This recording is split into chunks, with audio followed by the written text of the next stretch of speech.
Thanks to Brilliant for supporting this episode of SciShow. Go to brilliant.org/scishow to learn more.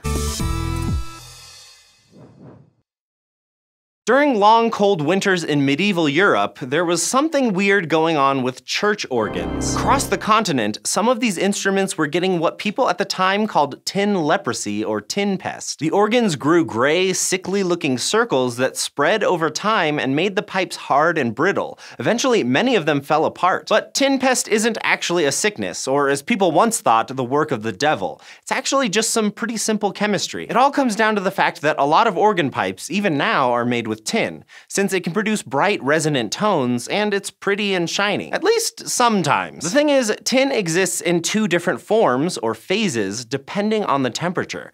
It's a lot like how water can be liquid at room temperature, then gets solid when it gets cold. Except instead of going from liquid to solid, tin goes from one type of solid to another. Above 13.2 degrees Celsius, tin is a white, shiny, strong metal. That's the form of tin that people use to make organ pipes. But below that temperature, tin becomes dull, gray, and easy to break. That's the form the pipes were transforming into during these long, cold winters. The reason these two forms are so different, even though they're both tin, is because of the way the atoms arrange themselves in each phase. In white tin, atoms are arranged in what's called a tetragonal or rectangular structure. But in gray tin, atoms are farther apart, arranged in more of a cube shape that's less sturdy. These two forms are called allotropes, and you might be more familiar with this phenomenon than you think. A similar thing happens with carbon, which can either take the form of graphite, like in your pencil, or a crystal clear diamond, all depending on how its atoms are arranged. When it comes to tin, though, the process of turning from white to gray doesn't happen overnight. In fact, it can take months or years of cold temperatures for it to noticeably transform. This is because it doesn't happen as soon as the temperatures drop to 13 degrees Celsius. Just below the transition temperature, there's not enough difference between the energy of white tin and the energy of gray tin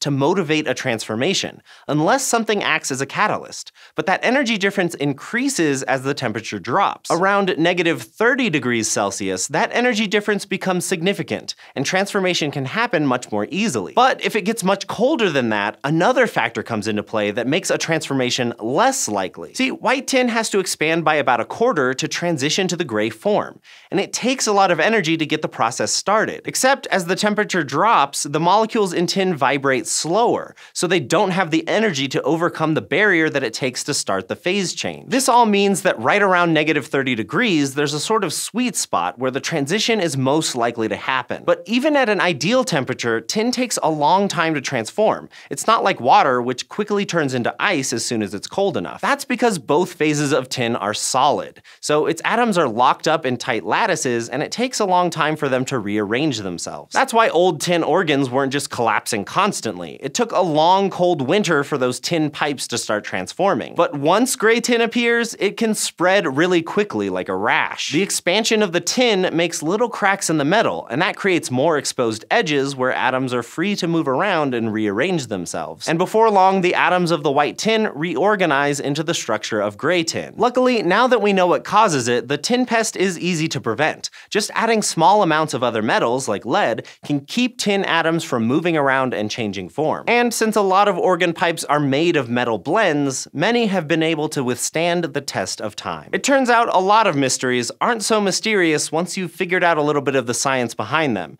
and you can build your science skills with the courses over on Brilliant.org. Brilliant's course on everyday physics is all about the unexpected ways you interact with physics in your day-to-day life. By the end, you'll learn how traffic jams, bridges, and even axe throwing are founded in physics. And there are dozens of courses to choose from in science, engineering, and math, all designed by educators at leading universities like MIT, Caltech, and Duke. The courses are hands-on, with interactive quizzes and guided problems with explanations, and they'll help you hone your scientific thinking. If you're one of the first 200 people to sign up at brilliant.org/scishow, you'll save 20% on an annual premium subscription. And as always, thank you for watching SciShow.